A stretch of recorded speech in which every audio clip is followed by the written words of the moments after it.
श्रवण कुमार कथा। पौराणिक युग में शांतनु नामक एक सिद्ध साधु थे। इनकी पत्नी भी एक सिद्ध धर्मपरायण नारी थी।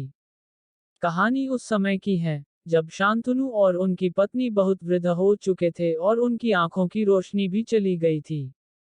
इन दोनों का एक पुत्र था जिसका नाम था श्रवण कुमार। श्रवण कुमार बहुत ही सरल स्वभाव का व्यक्ति था। माता पिता के लिए उसके मन में बहुत प्रेम एवं श्रद्धा थी। वो दिन रात अपने माता पिता की सेवा करता था। अपने माता पिता का बच्चों की तरह लालन पालन करता था।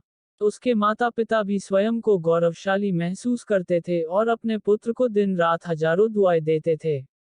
कई बार दोनों एक दूसरे से कहते कि हम कितने धन्य हैं कि हमें श्रवण जैसा मातृभक्त पुत्र मिला, जिसने स्वयं के बारे में ना सोचकर अपना पूरा जीवन वृद्ध नेत्रहीन माता पिता की सेवा में लगा दिया। इसकी जगह कोई अन्य होता तो विवाह के बाद केवल स्वयं का हित सोचता और बूढ़े नेत्रहीन माता पिता को कहीं छोड़ आता और खुशी से अपना जीवन व्यापन करता। जब ये बात श्रवण ने सुनी तो उसने माता पिता से कहा कि मैं कुछ भी भिन्न नहीं कर रहा हूँ, यह मेरा कर्तव्य है। जब मैं छोटा था तब आपने मुझे इससे भी ज्यादा अच्छा जीवन दिया और अब मुझे ये सौभाग्य प्राप्त हुआ है कि मैं आपकी सेवा करूं। आप दोनों जो भी इच्छा रखते हैं मुझसे कहे, मैं उन्हें अवश्य पूरा करूंगा। तब शांतनु और उसकी पत्नी कहते हैं, पुत्र श्रवण, हम दोनों की आयु बहुत हो चुकी है, अब जीवन का कोई भरोसा नहीं है। किसी भी समय हमारी आंखें बंद हो सकती हैं। ऐसे में हमारी एकमात्र इच्छा है, हम तीर्थ यात्रा करना चाहते हैं। क्या तुम हमारी यह इच्छा पूरी कर सकते हो? श्रवण कुमार अपने माता पिता के चरणों को पकड़कर अत्यंत प्रसन्नता के साथ कहता है, हाँ पिताश्री, ये तो मेरे लिए परम सौभाग्य की बात होगी कि मैं आप दोनों की इच्छा पूरी करूं। श्रवण अपने माता पिता को तीर्थ करवाने हेतु एक कांवड़ तैयार करता है जिसमें एक तरफ शांतनु एवं दूसरी तरफ उनकी पत्नी बैठती है और कांवड़ के डंडे को अपने कंधे पर लादकर यात्रा शुरू करता है। उसके हृदय में माता पिता के प्रति इतना स्नेह है कि उसे उस कांवड़ का लेश मात्र भी भार नहीं लगता। अपने पुत्र के इस कार्य से माता पिता का मन प्रसन्नता से भर उठता है और वे पूरे रास्ते अपने पुत्र श्रवण को दुआएं देते चलते हैं। तीर्थ करते समय जब वे तीनों अयोध्या नगरी पहुंचते हैं, तब माता पिता श्रवण से कहते हैं कि उन्हें प्यास लगी है। श्रवण कांवड़ को जंगल में रखकर हाथ में पत्तों का पात्र बनाकर सरयू नदी से जल लेने जाता है। उसी समय उस वन में अयोध्या के राजा दशरथ आखेट पर निकले थे और उस घने वन में वह हिरण को शिकार बनाने के लिए उसके पीछा कर रहे थे। तब ही उन्हें घने जंगल में झाड़ियों के पार सरयू नदी से पानी के हलचल की आवाज आती है।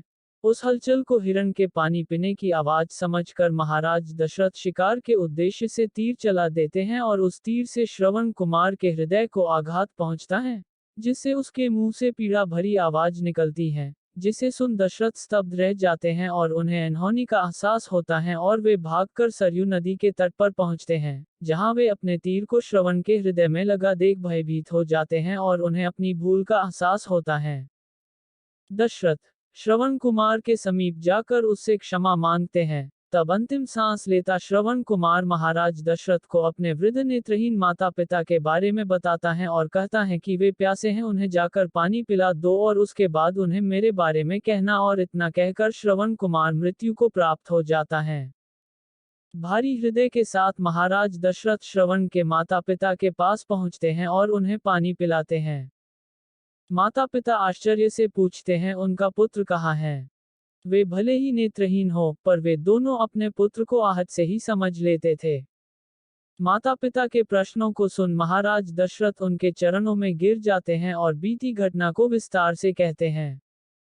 पुत्र की मृत्यु की खबर सुनकर माता पिता रोने लगते हैं और दशरथ से उन्हें अपने पुत्र के पास ले जाने को कहते हैं। महाराज दशरथ कांवड़ उठाकर दोनों माता पिता को श्रवण के शरीर के पास ले जाते हैं। माता पिता बहुत जोर जोर से विलाप करने लगते हैं। उनके विलाप को देख महाराज दशरथ को अत्यंत ग्लानि का आभास होता है और वे अपनी करनी की क्षमा याचना करते हैं। लेकिन दुखी पिता शांतनु महाराज दशरथ को श्राप देते हैं कि जिस तरह मैं शांतनु पुत्र वियोग में मरूंगा, उसी प्रकार तुम भी पुत्र वियोग में मरोगे। इतना कहकर दोनों माता पिता अपने शरीर को त्याग मृत्यु को प्राप्त हो जाते हैं। महाराज दशरथ श्राप मिलने से अत्यंत व्याकुल हो जाते हैं और कई वर्षों बाद जब उनके पुत्र राम का राज्य अभिषेक होता है, तब माता कैकेयी के वचन के कारण राम, सीता और लक्ष्मण को 14 वर्षों का वनवास स्वीकार करना पड़ता है और इस तरह महाराज दशरथ की मृत्यु भी पुत्र वियोग में होती है। अपने अंतिम दिनों में उन्हें शांतनु के कहे शब्द याद आते हैं और वे राम के वियोग में अपना शरीर त्याग देते हैं।